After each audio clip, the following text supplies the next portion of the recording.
Okay, so let's keep this going. Another solved by graphing the equation, but remember, when we're showing the zeros, you have to make this a 0. So this is 0 equals to x squared plus 3x plus 8. All right, put up the calculator, and let's enter that equation in there. And I just did that for you here. Graph it. Boom. Now, look at this particular thing. Remember what the definition of 0 meant. 0 meant that you have to have an x-intercept. Well, what can you tell me about this? It doesn't touch the x-axis. The x-axis is way down here. It doesn't touch this. So guess what? This has no solutions.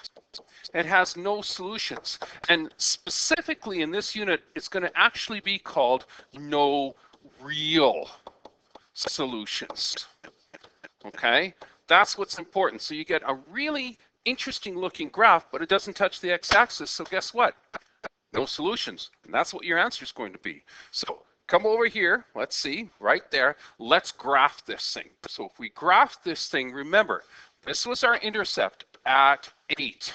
So 1, 2, 3, 4, 5, 6, 7, 8. There it is. But if we're to graph this with a little bit more accuracy, it'd be really nice to know where the vertex is. Well, let's go back into the calculator. Let's find that vertex. So we are in fact looking for, remember, right down here, we're looking for a vertex down here. That's going to be a minimum value. So second calc, find the minimum 3, left side of the minimum.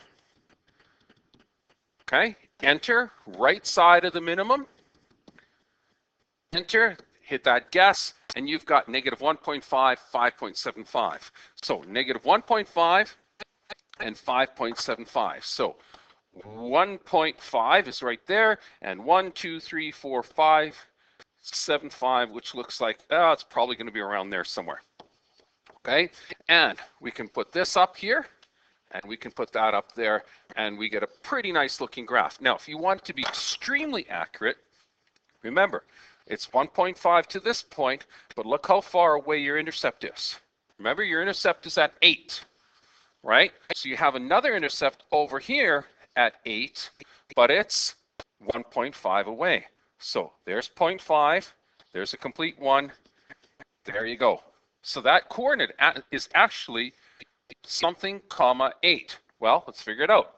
1.5 plus another 1.5 means that you're 3 away. There you go. Right? So that point is negative 3, 8. This point is 0, comma 8.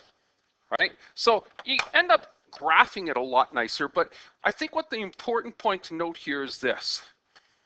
If the graph does not cut the x-axis, the graph is said to have no real roots. So you have 3 possibilities, okay?